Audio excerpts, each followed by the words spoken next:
یہ جو قربانی کا مسئلہ ہے، اس کے بارے میں ایک زمانے میں تو بہت منکرین حدیث کی طرف سے اس کے خلاف بڑی جو ہے ایک مہم چلی تھی کہ ختم کیا جائے اس کو، یہ خام خواہ جو ہے خرچ ہوتا ہے بہت بڑا اور ضائع ہوتا ہے گوشت،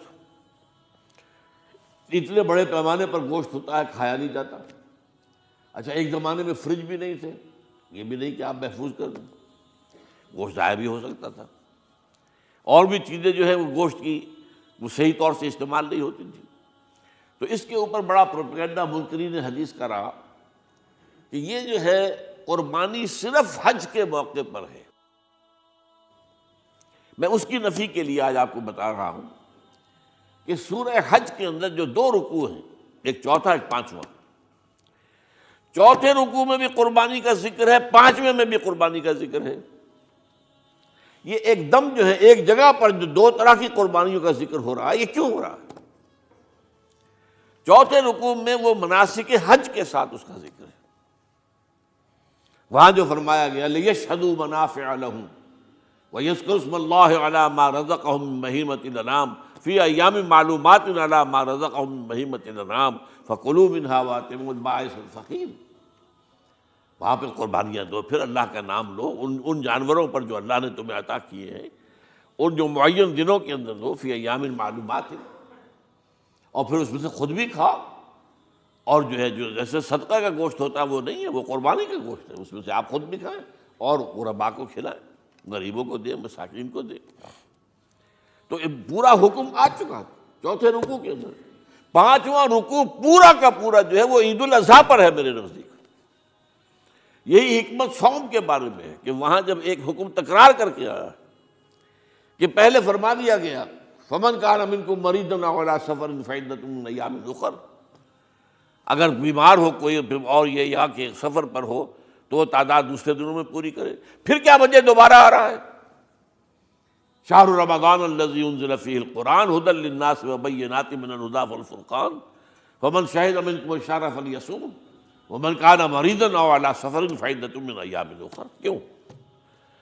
یہ تو ادبی اعتبار سے یہ کلام کا عیب شمار ہوتا ہے، تکرار بلا کسی سبب کے، نہیں، سبب کے بغیر نہیں ہے۔ وہاں کیا تھا؟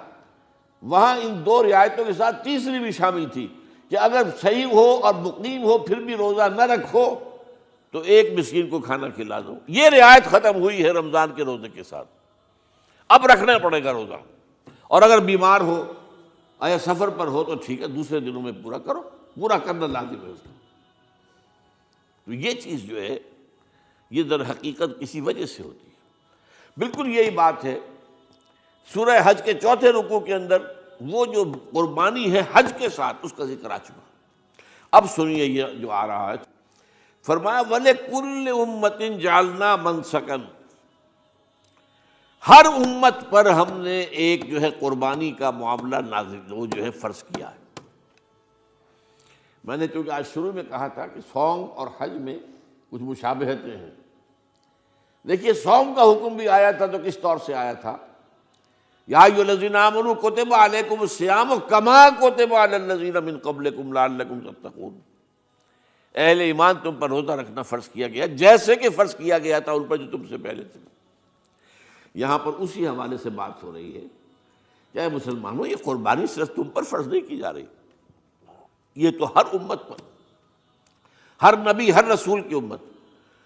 وَلِكُلِّ أُمَّةٍ جَعَلْنَا مَنْسَكًا لِيَذْكُرُوا اسْمَ اللَّهِ عَلَيْهَا، تاکہ وہ نام لیں اللہ کا، عَلَىٰ مَا رَزَقَهُم مِّن بَهِیمَةِ الْأَنْعَامِ، جو کچھ اللہ تعالیٰ نے انہیں رزق دیا ہے۔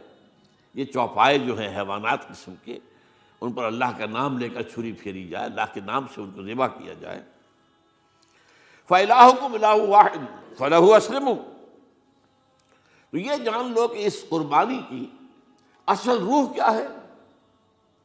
وہ یہ ہے کہ اللہ تمہارا ایک الہ ہے، اسی کے سامنے تمہیں سر جھکانا ہے۔